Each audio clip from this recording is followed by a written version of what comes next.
Assalamu alaikum everyone. It's great to see you all again. Welcome back to another session of our R2D Bootcamp.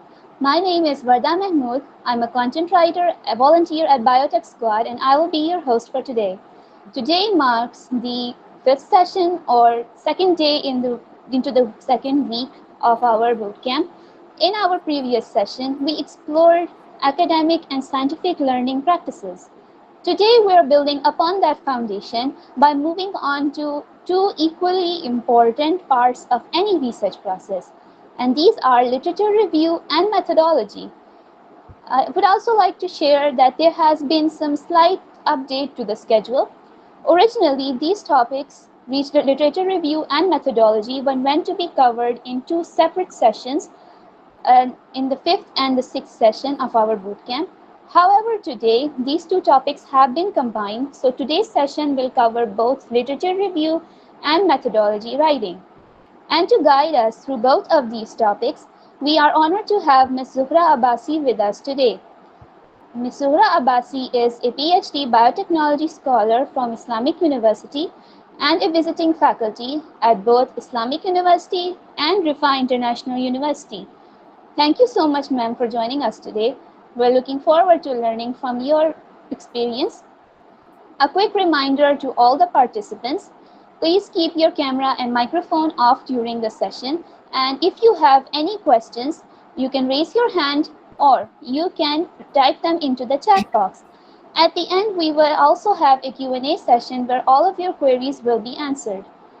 Before we start, I would also like to share an announcement about tomorrow's session. Unlike our previous webinars, tomorrow will be an interactive discussion-based session, and it will not be recorded. And also, if you are acquainted with any seniors, MS students, or PhD researchers, we would really appreciate it if you had invite them to join the discussion tomorrow, since they already have experience in research. We can learn from their research journey. We can learn practical tips from them and make tomorrow's session more valuable for everyone. So without further delay, I would like to invite Ms. Zuhra Abbasi to begin today's session. Over to you, ma'am. Thank you, Varda. Assalamu alaikum, everyone. वालेकुम अस्सलाम ma'am, कैसी हैं आप? अल्हम्दुलिल्लाह। कैसे हैं आप लोग? अच्छा, नेक्स्ट सेशन स्टार्ट करने से पहले हम प्रीवियस का थोड़ा बहुत देख लें। लास्ट लेक्चर में क्या आप लोगों को समझ में आया था? अगर कोई आपके लास्ट लेक्चर के रेलिवेंट क्वेश्चंस हैं तो आप पूछ सकते हैं। समझ आया था साइंटिफिक राइटिंग है क्या, इसके मेन कंपोनेंट्स क्या हैं, इसकी टाइप्स क्या हैं?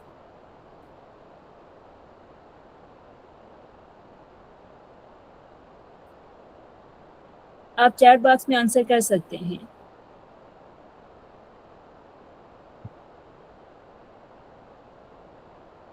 Anyone?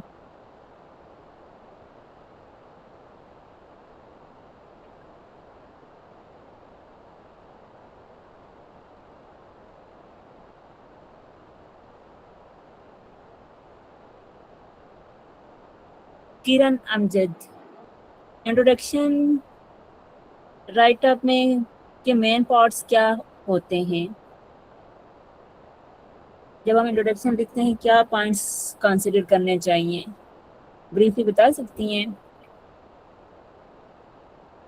Maham,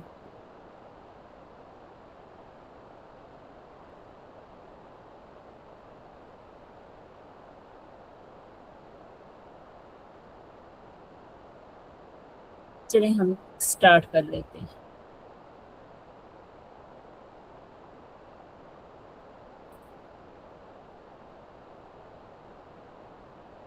introduction, basically introduction में हमने प्रॉब्लम स्टेटमेंट बतानी होती है, हमारा रिसर्च क्वेश्चन जो हमारा मेन हमारा टॉपिक होता है उसकी सिग्निफिकेंस बतानी होती है और उसका एग्जिस्टिंग लिटरेचर, स्टडी गैप्स और कैसे हम उसको फिल कर रहे हैं, ये बेसिक से पॉइंट्स हमने इंट्रोडक्शन में मेंशन करने होते हैं। Now moving towards literature review.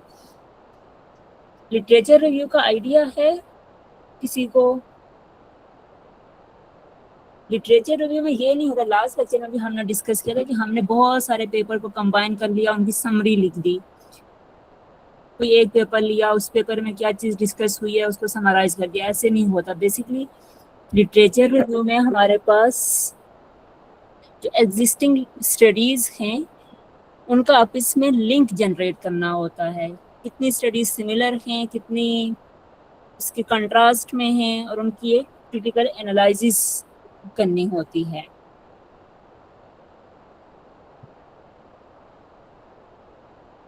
अगर मैं आपको एग्जांपल दूं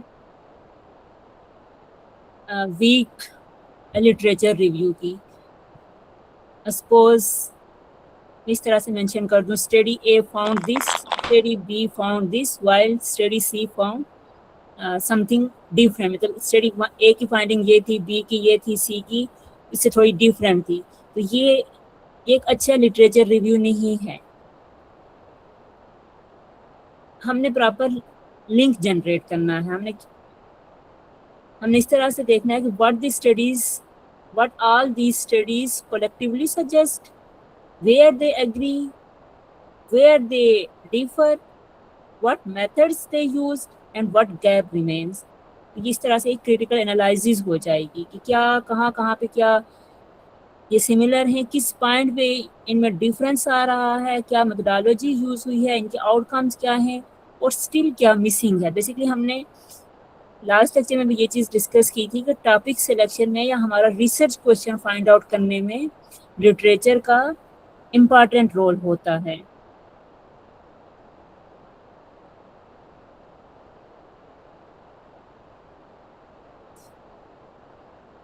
literature review is just like a building of your research foundation. जैसे हमने कहा ना कि हम उससे रिसर्च टॉपिक फाइंड आउट करते हैं, रिसर्च क्वेश्चन हम उससे जनरेट करते हैं। तो ये बेसिकली हमारे रिसर्च की फाउंडेशन है। अगर हमारा रिसर्च क्वेश्चन वीक है तो हम जो जिन डेटाबेसेस से, जिन कीवर्ड से सर्च करेंगे वो भी वीक होंगे।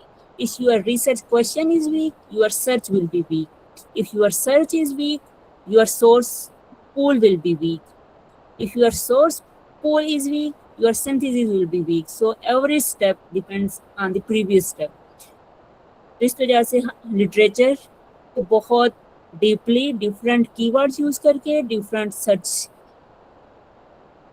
इंजन्स यूज़ करके, और कीवर्ड में भी सिनोनिम्स तो कैसे जनरल टू स्पेसिफिक करके सर्च करना है, वो चीज़ें मैटर करती हैं रिसर्च क्वेश्चन को फाइंड आउट करने में।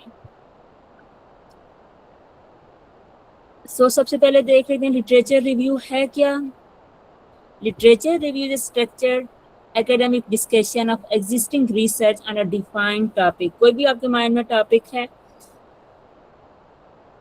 उसके ऊपर कितना एग्जिस्टिंग लिटरेचर है, उसको एक स्ट्रक्चर्ड वे में ऑर्गेनाइज करने को हम लिटरेचर रिव्यू कहेंगे।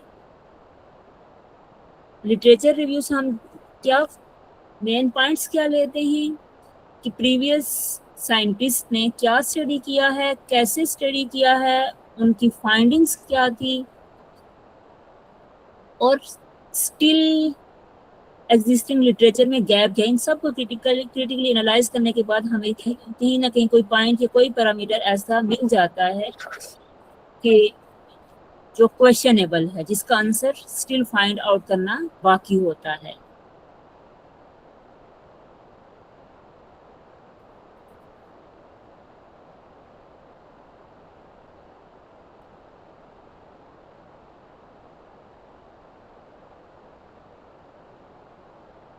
अगेन अगर मैं इसकी वीक और स्ट्रांग लिटरेचर रिव्यू की एग्जांपल ऐड ऑन करूं,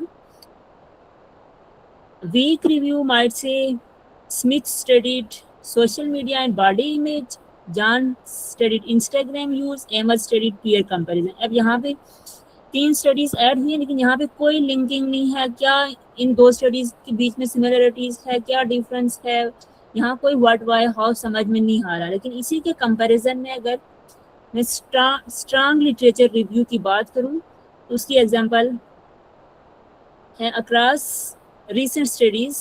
अब यहाँ पे देखिए कैसे क्रिटिकली एनालाइज किया गया होगा, कैसे स्टडीज को आपस में लिंक किया गया होगा। Highly visual social media platforms appear to intensify body image concerns, especially when users engage in upward social comparison. However, most available studies are cross-sectional, so casual relationships remain unclear. अब यहाँ पे अगर हम stronger version की बात करें तो ऐसा नहीं है कि यहाँ पे डिफरेंट स्टडीज को मर्ज कर दिया, उनकी समरी या उनकी एक रिपोर्ट बना दी गई है। इंस्टेड यहाँ पे इनके बीच में कनेक्शन डेवलप किया गया है और फिर एंड पे बताया गया है कि लिमिटेशन क्या है, क्या चीज़ स्टिल अनक्लियर है। तो बेसिकली लिटरेचर रिव्यू में आपने एग्जिस्टिंग स्टडीज को क्रिटिकली एनालाइज करके उनका आपस में कंपैरिजन करना होता है, कहाँ पे वो स्टडी सिमिलर हैं और कहाँ पे डिसिमिलर हैं और क्या गैप है। अब लिटरेचर रिव्यू की सिग्निफिकेंस क्या है? सबसे पहले तो हमने देख लिया कि हम रिसर्च क्वेश्चन इसके थ्रू फाइंड आउट करते हैं। Second, research question find out करने के बाद जितना भी हम मेथडोलॉजी, जो भी हमारे रिजल्ट्स होते हैं, उनकी जस्टिफिकेशन भी ऑब्वियसली थ्रू लिटरेचर ही होती है। हम अपनी स्टडीज़ को लिटरेचर के साथ कंपेयर करके उसकी वैलिडिटी को कंफर्म करते हैं।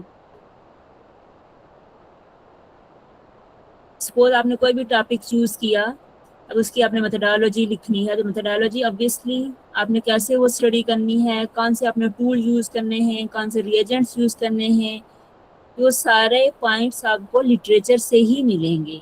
ठीक है, लिटरेचर से आपको मेथडोलॉजी मिलेगी, लिटरेचर से आपको अपना रिसर्च क्वेश्चन या जिसे हम रिसर्च टॉपिक भी कहते हैं वो मिलेगा, और आपकी स्टडी की जो जस्टिफिकेशन है, ऑथेंटिकेशन है, वो थ्रू लिटरेचर रिव्यू ही होती है। आपका टॉपिक है क्या, आपके टॉपिक की सिग्निफिकेंस क्या है, इस सब में लिटरेचर रिव्यू ही सपोर्ट करता है।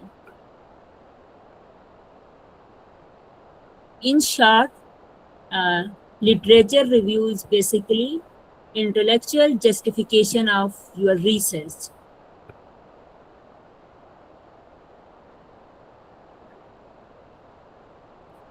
अब अगर हम स्ट्रांग और वीक लिटरेचर की हमने बेसिक सी एग्जांपल देखी कि कैसे उनका इंटरलिंक है, कैसे इंटरलिंक नहीं है। अब कौन सी स्टेप्स हैं जो कि स्ट्रांग लिटरेचर रिव्यू के लिए फॉलो करने चाहिए? डिफाइन मैप, आपने अपने टॉपिक को डिफाइन कर दिया। देन सर्च इंजन आपने कौन से यूज़ करने हैं। अब आपने कोई भी रिसर्च आर्टिकल फाइंड आउट किया है, रिव्यू आर्टिकल फाइंड आउट किया है, उसको रीड कैसे करना है, उसको इवेल्युएट कैसे करना है, उसकी आउटलाइन कैसे बनानी है, उसको स्ट्रक्चर कैसे करना है, और देन आपने उसको लिखना कैसे है। तो हम ब्रॉडर से स्टार्ट करते हैं और ब्रॉडर से स्पेसिफिक की तरफ विद पैसेज ऑफ टाइम आते जाते हैं। At the beginning we are working broadly, हाँ, we are trying to understand the field, हमारा टॉपिक क्या है, उसकी बेसिक सी अंडरस्टैंडिंग हमें डेवलप करनी होती है। जब अंडरस्टैंडिंग डेवलप हो जाती है तो फिर हम जनरल कीवर्ड के थ्रू सर्च करते हैं। जब हमारी वो वहाँ से नॉलेज थोड़ा सा गेन होता है, देन हम कीवर्ड्स को फर्दर स्पेसिफिक कर लेते हैं, और देन जो हमारा टॉपिक होता है उसको थ्रू एविडेंस हम कंफर्म करते हैं या वैलिडेट करते हैं। और मोस्टली लिटरेचर रिव्यू में ना इररिलेवेंसी का फैक्टर ज़्यादा कॉमन दिखने को मिलता है। अब जो हमारा रिसर्च टॉपिक है, जो पैरामीटर या जो हमारा रिसर्च क्वेश्चन है उससे हटके, क्योंकि इंक्लूजन क्राइटेरिया, एक्सक्लूजन क्राइटेरिया हम लिटरेचर रिव्यू में मेंशन कर देते हैं। अब आपकी स्टडी के जो इंक्लूजन क्राइटेरिया हैं तो आपने वही अपनी स्टडी का जो मेन फोकस है वही रखने हैं।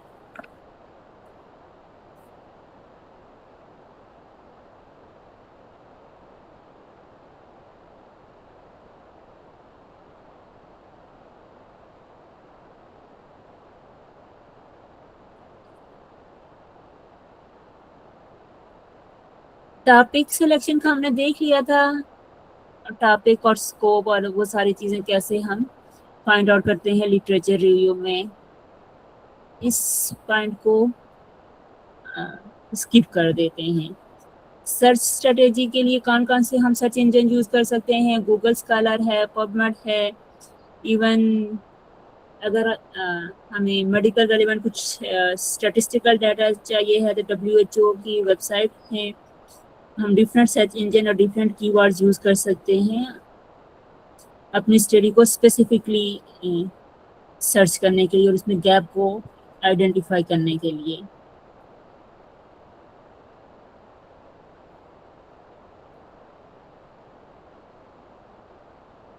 देन ड्यूरिंग सर्चिंग इम्पॉर्टेंट है आपने किन जर्नल्स के आर्टिकल्स देखने हैं। गूगल स्कॉलर है, पबमेड है, ये सर्च इंजन्स हैं। Scopus, web of science, IEEE engineering students के लिए है। गूगल स्कॉलर में तो हर तरह की रिसर्चेज अवेलेबल हैं। पबमेड बायोमेडिकल लिटरेचर के लिए एक्सीलेंट सोर्स ऑफ सर्चिंग है। इसी तरह से लाइब्रेरी कैटलॉग्स होते हैं बुक्स और थीसिस वगैरह के लिए, वो भी हेल्पफुल होते हैं बेसिक अंडरस्टैंडिंग डेवलप करने के लिए। देन रीसेंट रिव्यू आर्टिकल, इनका भी इम्पॉर्टेंट रोल होता है किसी भी टॉपिक की बेटर अंडरस्टैंडिंग में, क्विक अंडरस्टैंडिंग में भी, क्योंकि एक रिव्यू आर्टिकल में मल्टीपल रिसर्च आर्टिकल्स को क्रिटिकली एनालाइज किया गया होता है और वहाँ पर स्टडीज की limitations each and everything mention होती है। अगर हम सर्च स्ट्रेटजीज की बात करें तो फर्स्ट ब्रीफ सर्च करना है ताकि आपकी टॉपिक की अंडरस्टैंडिंग डेवलप हो जाए। Then highly relevant article search करने हैं जो कि आपकी स्टडी का मेन फोकस है, और फिर देन उन आर्टिकल्स को साइट करना है। अच्छा, इससे हटके इवन जो फील्ड के स्पेशलाइज्ड साइंटिस्ट होते हैं उन साइंटिस्ट के नेम से भी हम किसी भी स्पेसिफिक टॉपिक के रेलेवेंट डाटा फाइंड आउट कर सकते हैं।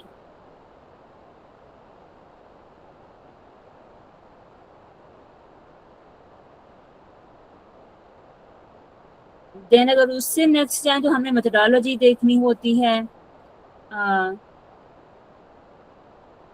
लाइक साइंटिस्ट ने कौन से मेथड्स यूज़ किए हैं, किस टाइम पीरियड पे उन्होंने डाटा कलेक्ट किया है, कौन सी पॉपुलेशन उन्होंने चूज़ की है, उनकी स्टडीज़ के आउटकम क्या थे।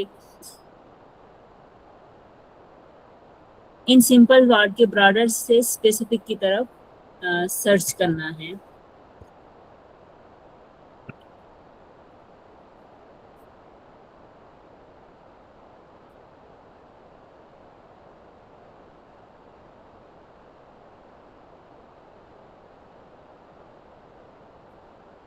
देन लिटरेचर रिव्यू में कोई भी बात हमने खुद से नहीं लिखनी होती, जिस आर्टिकल से हमने डाटा या कोई भी पॉइंट उठाया है उसको साइट करना है। साइटेशन के लिए हमारे पास सोर्सेज है, एंड नोट है, मेंटली है, जुटेरो है, प्रॉपरली साइट करना है और जिस आर्टिकल में जिस कॉन्टेक्स्ट में बात हुई है उसको अंडरस्टैंड करने की कोशिश करनी है।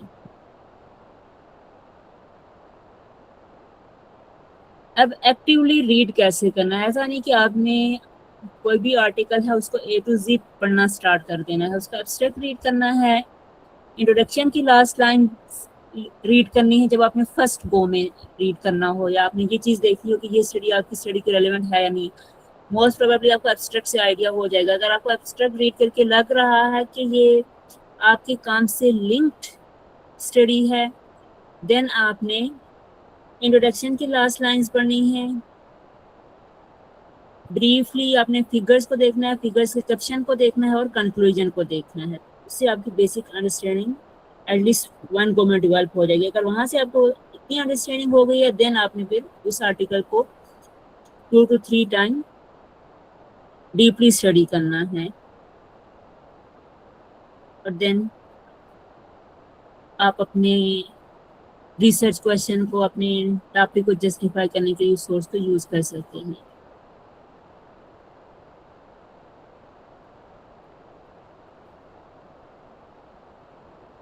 देन क्वालिटी ऑफ सोर्सेज भी बहुत मैटर करती है लिटरेचर रिव्यू में। आपने किस सोर्स से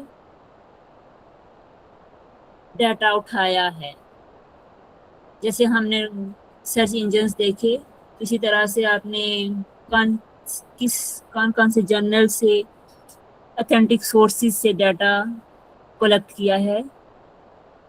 अदरवाइज अगर आप सिंपल गूगल से या ऐसे ही किसी भी नॉर्मल वेबसाइट से डाटा लेंगे तो उसकी कोई ऑथेंटिकेशन या वैलिडेशन साइंटिफिक कम्युनिटी में नहीं कंसिडर की जाती।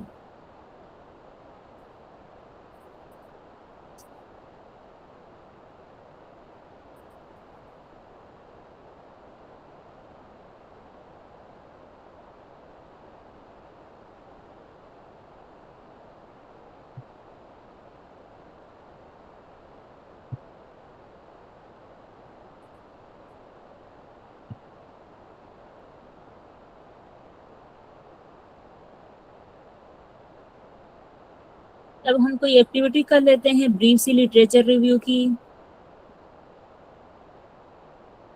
आप सबने चैट बॉक्स में एक एग्जांपल देनी है, वीक लिटरेचर रिव्यू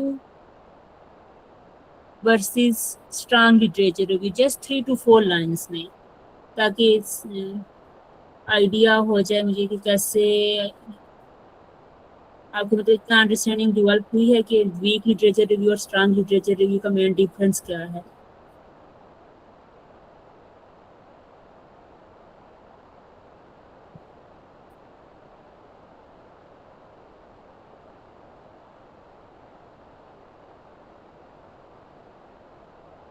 अच्छा ठीक है, मैं आपको एग्जांपल देती हूँ। इस एग्जांपल को आपने स्ट्रॉन्ग लिटरेचर की फॉर्म में करके देना है, ठीक है।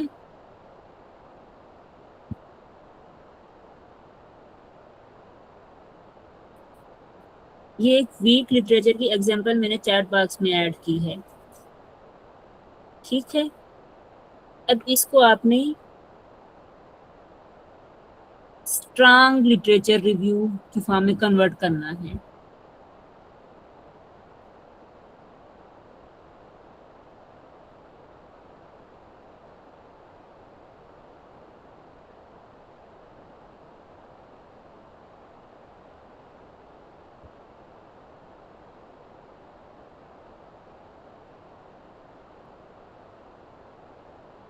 चैट बॉक्स में ये जो पैराग्राफ्स ऐड है, इसमें पहले कोई बताएगा इसके वीक पॉइंट्स क्या हैं?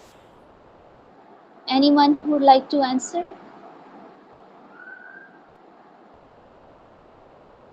गुड।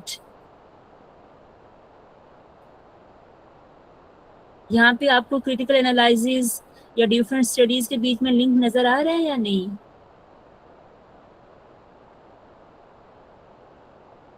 दो स्टडीज आपस में सिमिलर हैं तो क्यों हैं, उनकी आउटकम्स क्या हैं, आउटकम में डिफरेंस क्या है, कुछ समझ में आ रहा है? गुड। किरण, अनस,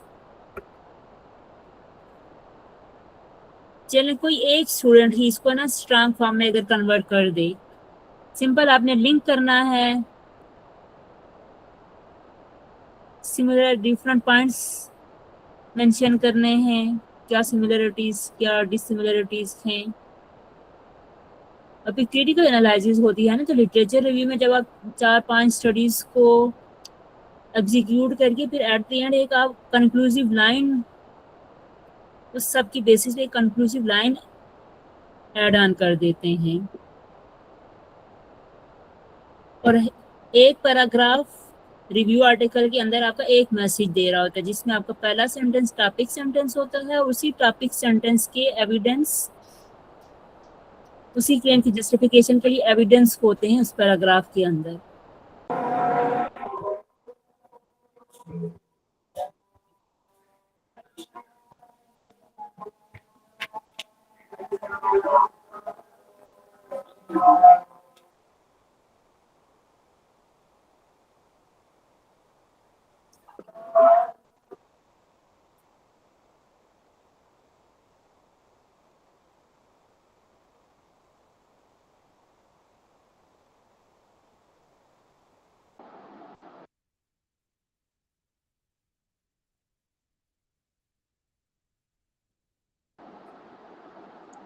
जब भी लिटरेचर करें ना, जब आप स्ट्रक्चर्ड फॉर्म में करेंगे तो आपके लिए इजी हो जाएगा। ऐसा नहीं है कि आपने 20 आर्टिकल डाउनलोड करके रख दिए और फिर वन बाय वन अरे की समरी लिखना शुरू कर दी, तो वो क्रिटिकल एनालिसिस नहीं होती है। अभी आपको एक टेबल नजर आ रहा है कि कैसे आपने इसका रिव्यू का स्ट्रक्चर बनाना होता है। स्टडी क्या थी, उन्होंने क्या मेथोडोलॉजी यूज की थी, कौन से पैरामीटर उन्होंने चूज किए, क्या उनके आउटकम्स थे, क्या लिमिटेशंस थी। जस्ट ऐसे आप टेबुलेटेड फॉर्म में उनका एक स्ट्रक्चर बना देंगे, अपने माइंड मैप आपका बन जाएगा, एक आउटलाइन बन जाएगी। देन आपके लिए लिटरेचर रिव्यू का राइट अप इजी हो जाएगा। क्रिटिकल एनालिसिस तो ऐसे ही होगी ना, जब आपने ये डिफरेंट पैरामीटर्स देखी किसी भी रिसर्च आर्टिकल के। डिफरेंट रिसर्च, सारे के सारे रिसर्चर्स ने सेम मेथोडोलॉजी नहीं यूज की। सब के सब रिसर्चर्स जिन्होंने एक ही टॉपिक पे काम किया है, सबके रिजल्ट्स भी सेम नहीं होंगे। सबके अपने अपने पैरामीटर्स होंगे, अपनी मेथोडोलॉजी है, उनकी अपनी फाइंडिंग्स होंगी उसी मेथोडोलॉजी की बेसिस पे। गुड मनाल रफीक।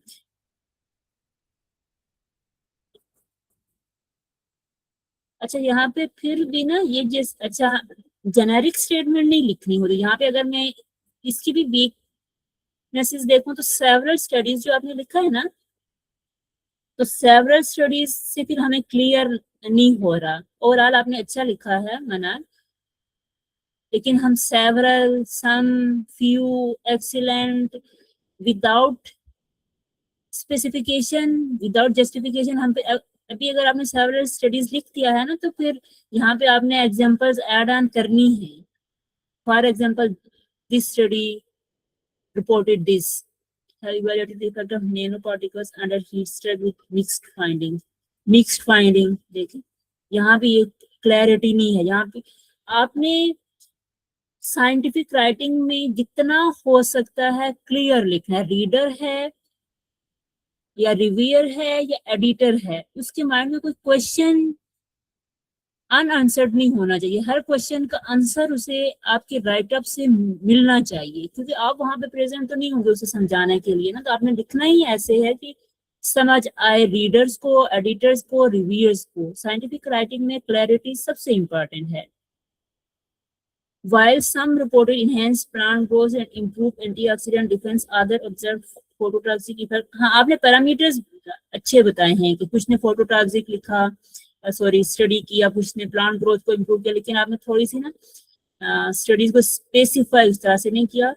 बाकी ठीक है, एटलीस्ट आपने एक लिंक जनरेट करने की कोशिश की है। These variation are likely influence by nanoparticles type dosages overall the evidence. Yes, ये इस तरह से लिखा होता। 3-4 स्टडीज आपने सिमिलर डिसिमिलर ऐड कर दी, और at the end overall evidence से हमें क्या पता चला वो मेंशन कर देना है।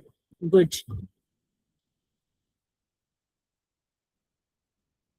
अब अगर लिटरेचर रिव्यू से किसी का क्वेश्चन नहीं है तो फिर हम मूव ऑन करते हैं। रिसर्च, बेसिकली रिसर्च क्वेश्चन को आपकी रिसर्च को स्ट्रेंथन करने के लिए आपकी रिसर्च की फाउंडेशन ही रिव्यू, लिटरेचर रिव्यू है। जितना आपका लिटरेचर रिव्यू स्ट्रांग है, उतने आप अच्छे रिसर्चर हैं, उतने ही अच्छे आप साइंटिफिक राइटर भी हैं। आपको साइंटिफिक टर्मिनोलॉजीज की समझ में आएगी, आपको मेथोडोलॉजीज की समझ आएगी, आपको अपने रिजल्ट्स को, आपकी जस्टिफिकेशन, आपके जो भी रिजल्ट्स हैं, जो भी फाइंडिंग्स हैं, उसको आप बेस्ट वे में जस्टिफाई कर सकेंगे। उसकी सिग्निफिकेंस, जो भी आपने स्टडी की है उसकी सिग्निफिकेंस आप साइंटिफिक कम्युनिटी को बता पाएंगे। तो लिटरेचर इस सब में बहुत जरूरी है। और लिटरेचर फाइंडिंग में क्या चीज इंपॉर्टेंट है, कितना स्पेसिफिकली आप सर्च कर रहे हैं और कितने डिफरेंट आप डेटाबेसेस, सर्च इंजन यूज कर रहे हैं। जितना आप डिफरेंट सर्च इंजन यूज करेंगे, जितना आप डिफरेंट कीवर्ड्स यूज करेंगे, कीवर्ड जनरल टू स्पेसिफिक, जितना आपका नॉलेज किसी भी टॉपिक पे बढ़ता जाता है ना, तो उतना आप स्पेसिफिक सर्च करते जाते हैं, और फिर जितना आप स्पेसिफिक सर्च करते जाते हैं तो उतना आपकी जो अंडरस्टैंडिंग है अपने टॉपिक पे और अपने टॉपिक की सिग्निफिकेंस में भी आपको वहां से कोई नोवल पॉइंट भी, कोई नोवल पैरामीटर भी पता चल जाता है। देन मेथड सेक्शन देख लेते हैं। मेथडोलॉजी सेक्शन, अगर हम राइटिंग पॉइंट ऑफ व्यू से बात करें तो हम सबसे पहले, जब आप थीसिस राइट अप कर रहे हैं या रिसर्च आर्टिकल राइट अप कर रहे हैं, तो सबसे पहले मेथडोलॉजी लिखनी चाहिए। अब मेथडोलॉजी सेक्शन में ये नहीं होता कि ये आपकी लिस्ट ऑफ रिएजेंट है, list of techniques, list of operators you used, ऐसा नहीं होता। बेसिकली इंट्रोडक्शन में आपने एक स्टेज सेट कर दिया होता है अपनी स्टडी का, कि आपकी स्टडी है क्या, उसकी सिग्निफिकेंस क्या है, गैप क्या है, रिजल्ट्स में आपको पता चल जाता है आपकी फाइंडिंग क्या है। लेकिन मेथडोलॉजी सेक्शन बेसिकली ये आपको बताता है कि ये जो आपकी फाइंडिंग्स आई हैं वो कैसे आई हैं, इसके बिहाइंड हाउ क्या है। तो जितना आप मेथडोलॉजी को क्लियरली बताएंगे तो उतना रीडर के माइंड में उस स्टडी की ऑथेंटिसिटी जाएगी।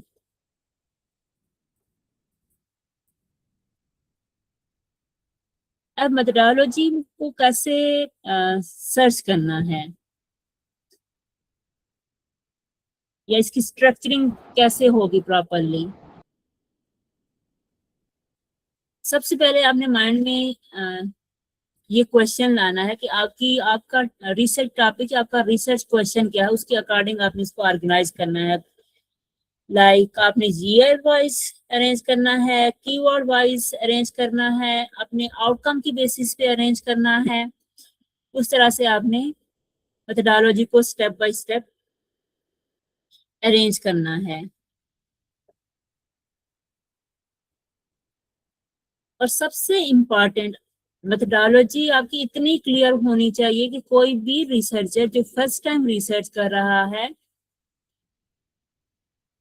वो उसको रिप्रोड्यूस कर सके अपनी लैब में, रेप्लिकेबल होनी चाहिए।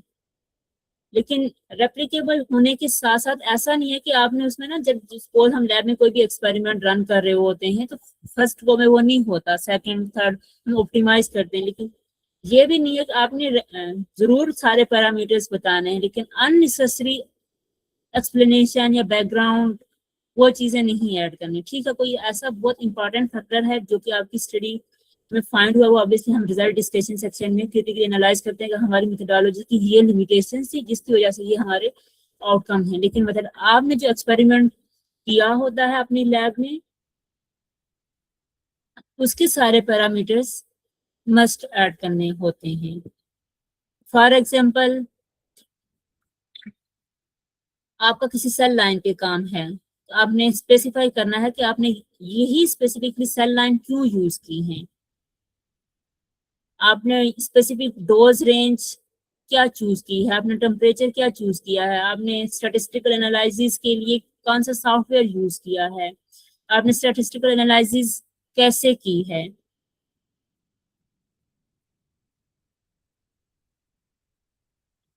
देन मेथडोलॉजी में सबसे इम्पॉर्टेंट पैरामीटर जो मोस्टली रिव्यूअर्स पूछते हैं, आपका सैंपल साइज क्या है। अगर आपकी ह्यूमन सब्जेक्ट या एनिमल पे स्टडीज हैं तो एथिकल अप्रूवल मस्ट ऐड करना होता है methodology section, ethical statement add करनी होती है, और फिर वो आप अपने डॉक्यूमेंट्स के साथ एथिकल अप्रूवल लेटर जो कि आपको इंस्टीट्यूट से या एथिकल रिव्यू बोर्ड से आपको इशू होता है वो अटैच करते हैं।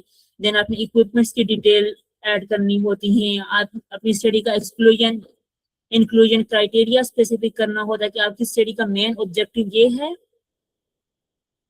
डिफाइन कर देना है कि ये मेन ऑब्जेक्टिव और ये चीजें एक्सक्लूडेड हैं।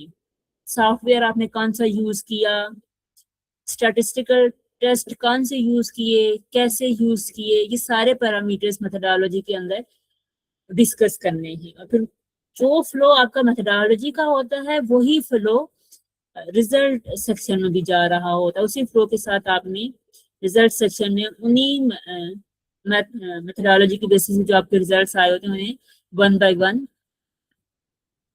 एनालाइज करना होता है।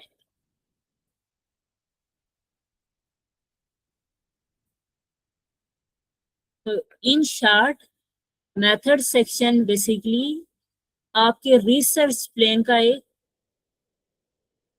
बेस्ट रिसर्च प्लान का एक पार्ट होता है। आपने कैसे स्टडी डिजाइन करनी है, इसमें कौन से मटेरियल्स यूज होंगे, प्रोसीजर क्या यूज होंगे, एनालिसिस कैसे करनी है, अपनी स्टडी में कंट्रोल्स कौन से यूज करने हैं, ये सब आपने मेथोडोलॉजी सेक्शन में मेंशन करना होता है। अब मेथोडोलॉजी सेक्शन राइटअप से पहले अपने माइंड में एक स्टोरी लाइन बनानी है, ठीक है, कि कैसे आप फ्लो में कैसे इसको लेके चलेंगे। What is the story of my research methodology? First one is chronological organization. This means you explain the study in order it happened, year wise, date wise.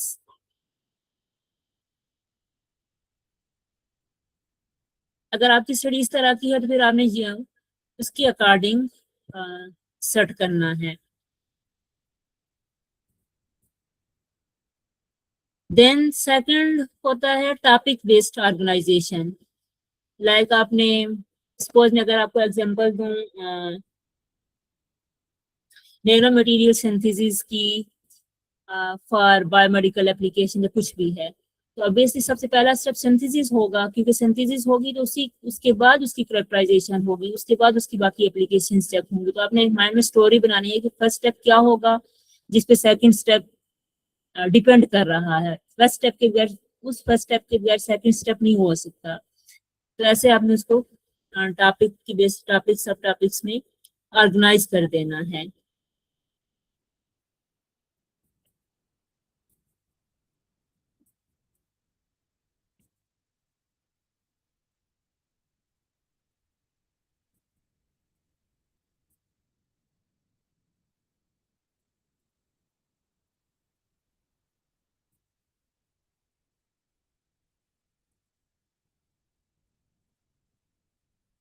Then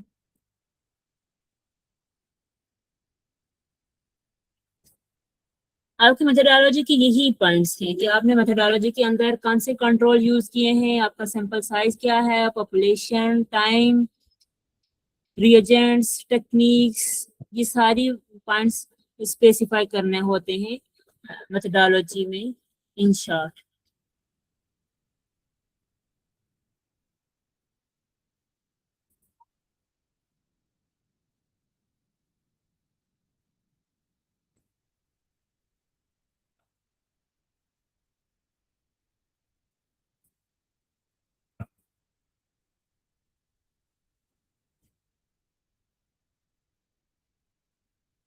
अब मैं यहाँ पे एक एग्जांपल ऐड करती हूँ, एक वीक मेथोडोलॉजी की example है।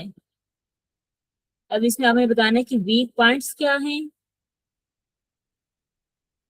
और फिर इसको हम देखेंगे कि इम्प्रूव कैसे किया जा सकता है।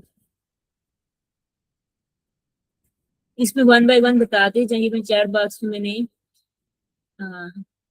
कुछ लाइंस ऐड की हैं मेथोडोलॉजी की, इसमें क्या वीक पॉइंट्स हैं।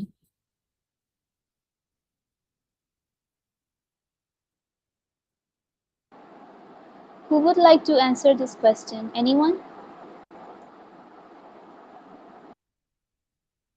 ये स्पेसिफाई नहीं है, सेल लाइन को स्पेसिफाई नहीं किया गया, कंपाउंड को स्पेसिफाई नहीं किया गया, इंक्यूबेशन टाइम को स्पेसिफाई नहीं किया गया। यस, अब कोई इम्प्रूव कर सकता है, बेशक सपोज ही कोई वैल्यूज ऐड थे लेकिन इसको स्पेसिफाई कर सकते हैं।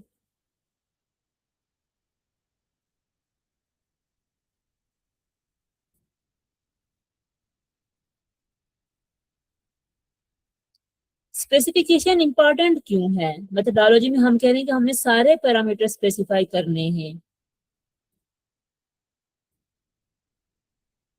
इसकी कोई सिग्निफिकेंस का स्पेसिफाई करने के बिहाइंड रीजन क्या है?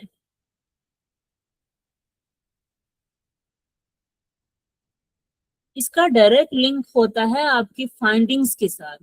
हमने कहा ना कि मेथोडोलॉजी, जितना आप मेथोडोलॉजी को ऑप्टिमाइज करेंगे उतने ही ऑप्टिमाइज्ड आपके रिजल्ट्स आएंगे। और फिर अगर आप जितना मेथोडोलॉजी को ये स्पेसिफाई करेंगे तो वहां आपको फिर लिमिटेशंस भी अपनी स्टडी की समझ में आएंगी कि आपकी किस पैरामीटर की चेंज करने से क्या फाइंडिंग में चेंजिंग्स आ रही हैं। गुड। हाँ, यहाँ पे आपने स्पेसिफाई कर दी 24 आवर्स। सेल लाइंस यहाँ पे स्पेसिफाई नहीं है, सेल लाइंस को भी हम स्पेसिफाई कर सकते हैं, इंक्यूबेशन टाइम को स्पेसिफाई कर सकते हैं यूजिंग SPSS। गुड। आपने सॉफ्टवेयर कौन सा यूज किया, कौन सा टेस्ट अप्लाई किया, और बाकी डिटेल्स फिर हम रिजल्ट सेक्शन में बताते हैं कि using T-test statistical difference, significant difference आया है या नहीं। तो स्पेसिफिक कंडीशन करने से क्या होता है, बेसिकली आप अपनी फाइंडिंग्स को बेस्ट वे में क्लेम कर सकते हैं कि आपने ये मेथोडोलॉजी यूज की। अब सपोज आपने देखा यहाँ पे अगर 24 आवर्स मेंशन कर दिया है, अब आपके आर्टिकल को कोई साइट कर रहा है अपने लिटरेचर रिव्यू में, तो उसके लिए इजी होगा, वो बताएगा कि इस साइंटिस्ट ने 24 आवर्स के लिए इन सेल लाइंस पे स्टडी की और उसने ये चीज एनालाइज की कि उसका जो सेल वायबिलिटी था वो 20% था। इन कंट्रास्ट उसे कोई स्टडी मिली होगी जिसने कोई और सेल लाइन ली है, टाइम उसका 48 आवर्स हुआ होगा, सेल वायबिलिटी उसकी कम हुई होगी, तो वो क्रिटिकली एनालाइज करेगा कि 24 आवर्स में सेल वायबिलिटी कम थी, 48 आवर्स में ज्यादा हो गई। तो ये हमें एक पैरामीटर मिल जाएगा कि मतलब ये बेसिकली मे बी ये एक टाइम जो है, टाइम पीरियड सेल की वायबिलिटी को इफेक्ट करता है। जितना टाइम आप सेल को एक्सपोजर करेंगे किसी भी कंपाउंड के साथ, तो उससे उसकी टॉक्सिसिटी इनहेंस होगी। कौन सी ये जो आपका क्वेश्चन है ना कि इतने सारे आर्टिकल्स होते हैं, आप राइट हैं, ऐसे ही होता है कि लिटरेचर में बहुत कुछ होता है, लेकिन फिर हम इसीलिए हम कहते हैं कि हम डिफरेंट सर्च इंजन और फिर जनरल से स्पेसिफिक सर्चिंग करते हैं। सपोज हमने लास्ट क्लास में तो एग्जांपल जैसे देख लिया ना, नैनो पार्टिकल्स एंड सिलिका।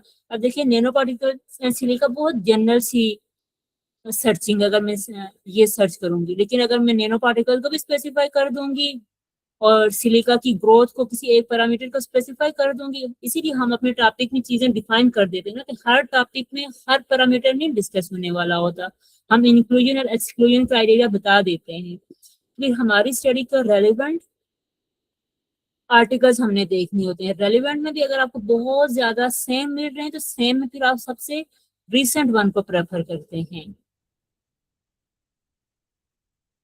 तो कौन सी मेथोडोलॉजी यूज करनी है, इसमें भी सोर्सेज बहुत मैटर करते हैं। अगर आप सपोज केमिस्ट्री की फील्ड के स्टूडेंट हैं तो आप ACS, लाइक केमिस्ट्री के अपने कुछ जर्नल्स हैं, ACS है, RSC है, इस तरह के जर्नल जो कि स्पेसिफिकली केमिस्ट्री फील्ड के हैं, उन जर्नल्स के आर्टिकल जाके सर्च करेंगे तो वहां पे आपको मेथोडोलॉजी एग्जैक्ट एक्यूरेट मिलेगी। क्यों? क्योंकि केमिस्ट्री के जर्नल्स में जो आर्टिकल पब्लिश हुए हैं वो केमिस्ट्री के स्पेशलाइज्ड एडिटर ने, केमिस्ट्री के स्पेशलाइज्ड रिव्यूअर्स ने उन्हें पीयर रिव्यू किया होता है, वहां से पास होकर वो वहां पे पब्लिश हुए होते हैं। तो वो आपको ऑब्वियसली आपको 100% किसी भी मेथोडोलॉजी को फॉलो करके आपके सेम रिजल्ट्स नहीं भी आ भी सकते हैं, नहीं भी आ सकते, क्योंकि आपकी अपनी लैब की कंडीशंस हैं,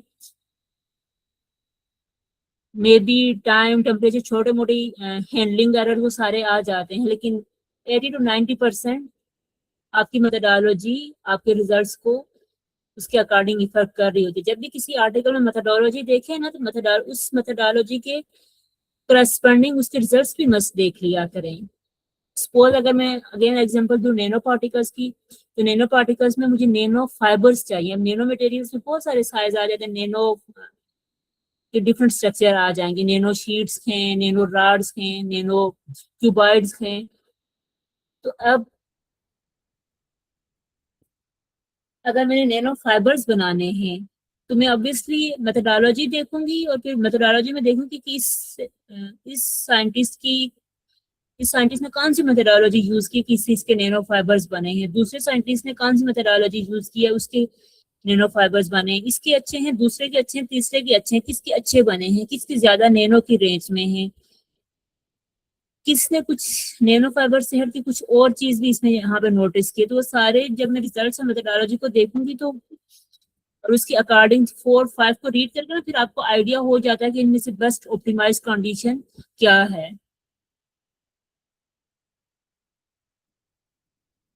अब्दुल हसीब ने एक्सीलेंट लिखा है, हर चीज को स्पेसिफाई कर दिया, एक्सीलेंट। सेल लाइन को स्पेसिफाई कर दिया, कंसंट्रेशन करके मैंने की कंसंट्रेशन कितना टाइम के लिए किया। अब इस तरह की स्टडीज अगर कोई भी अर्ली कैरियर रिसर्चर है जिसका फर्स्ट टाइम उसने एक्सपेरिमेंट लगाना है तो इसको वो रेप्लिकेट कर सकता है। तो आपकी मेथोडोलॉजी रेप्लिकेबल होनी चाहिए। कोई भी साइंटिस्ट अगर उसको अपनी लैब में परफॉर्म करना चाहे तो उसे इतना क्लैरिटी हो कि उसको कर सके, उसको रिपीट कर सके।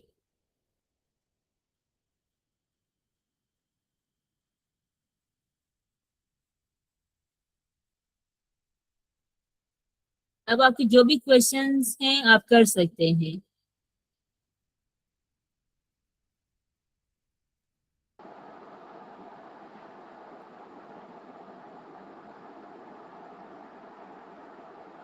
Thank you so much, ma'am, for such an insightful and informative session. We can now move on to our thank you. Q&A session. Everyone, this is your chance to clear any queries that you may have about literature review and methodology writing. If you have any question, you can type it into the chat box, or you may feel free to raise your hand and ask Ms. Zuhra directly.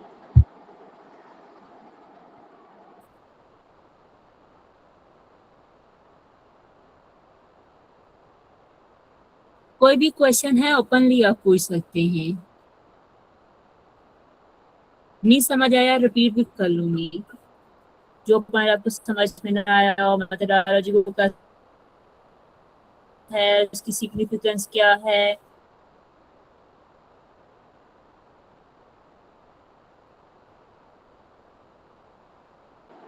Ma'am, I would like to ask a question.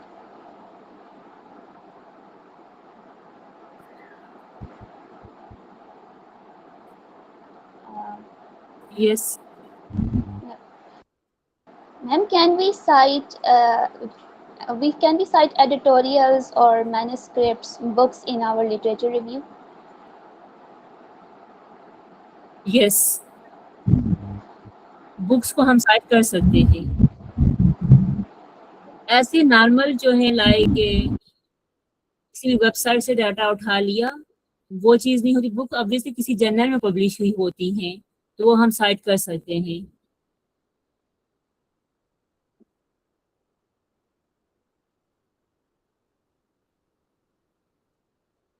Book chapter को हम site कर सकते हैं।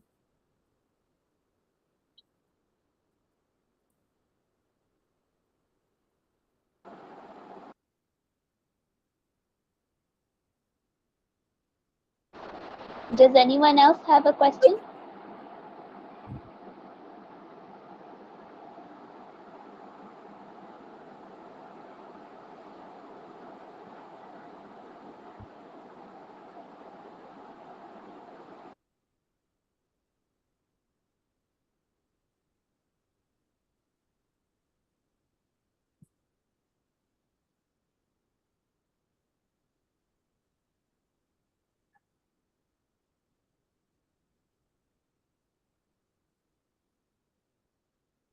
जैसी methodology Abdul Haseeb ने लिखी है ना, ऐसी मेथोडोलॉजी किसी भी आर्टिकल में किसी भी जर्नल में एक्सेप्टेबल है। क्यों? क्योंकि ये रीडर का, एडिटर का, रिव्यूअर का कॉन्फिडेंस बिल्ड करती है। जब हम सारी चीजें स्पेसिफाई कर लेते हैं ना तो हमारा ट्रस्ट और कॉन्फिडेंस इंक्रीज होता है उस मेथोडोलॉजी पे।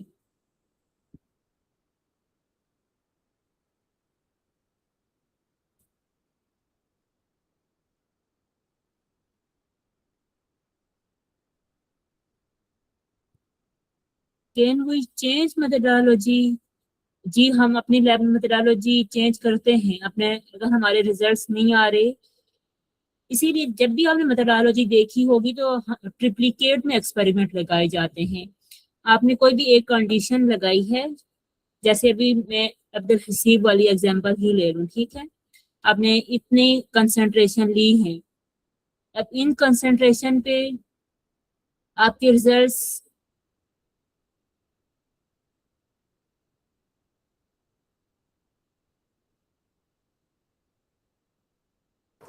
Ma'am, there is a question in the बहुत chat नेगेटिव box. हैं या बहुत पॉजिटिव हैं, या उस तरह से उसके अकॉर्डिंग आप methodology Ms. Soha, there is a question in the chat box here. improve their academic writing for literature review. Ma'am, there is a question in the chat box in the group. Literature review comparatively कैसे जिनका करेंगे? Question है कि methodology को change कर सकते हैं, तो हाँ, हम चेंज कर सकते हैं।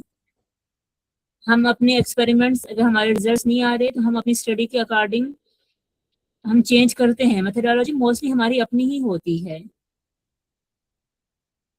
हम उसमें Ma'am, कंसंट्रेशन में, कंडीशंस में लिटिल बिट चेंजिंग्स कर रहे होते हैं। am I audible? Yes Okay, there is a question in yes the madam group. Habiba.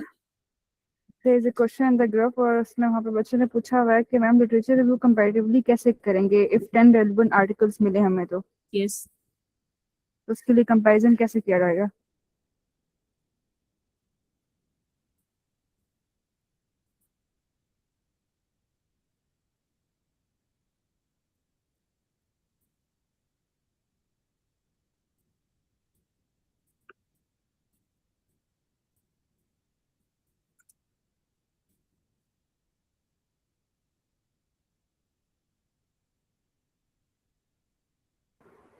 Okay, Varda, let's wind up the session. मुझे क्वेश्चन समझ में नहीं आया, अगर आप चैट बॉक्स में लिख देना मेरे लिए इजी होगा। Ma'am, I will clear it after. Maham का क्वेश्चन मुझे नजर आ रहा है, what advice would you give beginners to improve their academic writing for literature review? अच्छा, लिटरेचर रिव्यू के लिए बेस्ट एडवाइस ये है कि आपका कोई भी टॉपिक है, टॉपिक का रेलेवेंट रिसेंट 5 years के रिव्यू आर्टिकल पढ़ें। उन रिव्यू आर्टिकल से एक आउटलाइन बनाएं। उन रिव्यू आर्टिकल को जब आप रीड करेंगे तो वहां पे उन्होंने हेडिंग, सब हेडिंग्स दी होंगी। जब आप 4 to 5 year, और वो भी हमने कहा ना कि मैटर करती है, आपने कितने स्पेसिफिक, आपको अपनी स्टडी के रेलेवेंट बहुत सारे आर्टिकल मिलेंगे, लेकिन वो हाईली रेलेवेंट नहीं होंगे। आपने हाईली रेलेवेंट रिव्यू आर्टिकल अपनी स्टडीज के रेलेवेंट फाइंड आउट करने हैं और उनकी हेडिंग, सब हेडिंग को समझना है। उससे एक आपने अपनी उन 5 को कंपेयर करके ना अपनी एक आउटलाइन बना देनी है, तो मोस्ट प्रोबेबली आपको उससे आइडिया हो जाएगा लिटरेचर रिव्यू राइटर का।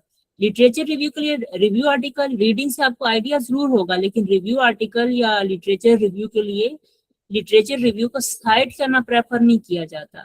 हमेशा रिसर्च आर्टिकल को साइट करना चाहिए, क्योंकि एक रिसर्च आर्टिकल के अंदर व्हाट, व्हाई, हाउ किसी भी स्पेसिफिक टॉपिक की मेंशन होती है।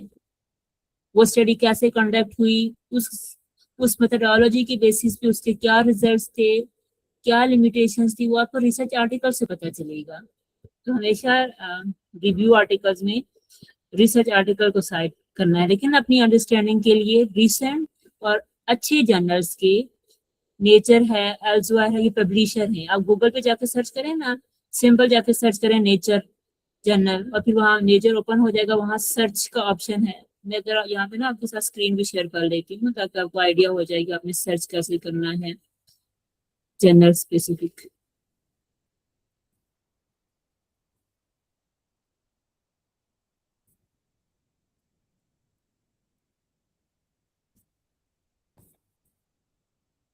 स्क्रीन शेयर हो रही है?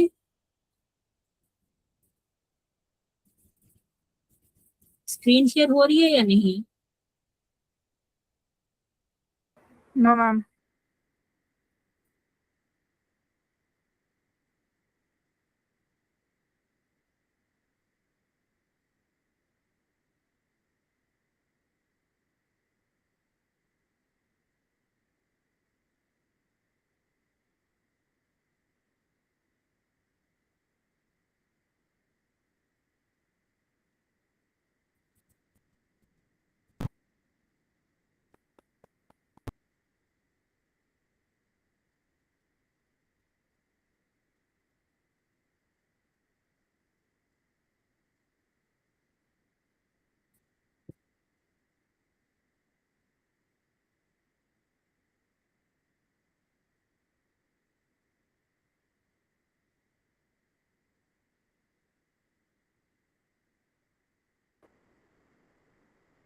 I guess ma'am left the meeting. Vardha, you can wind up.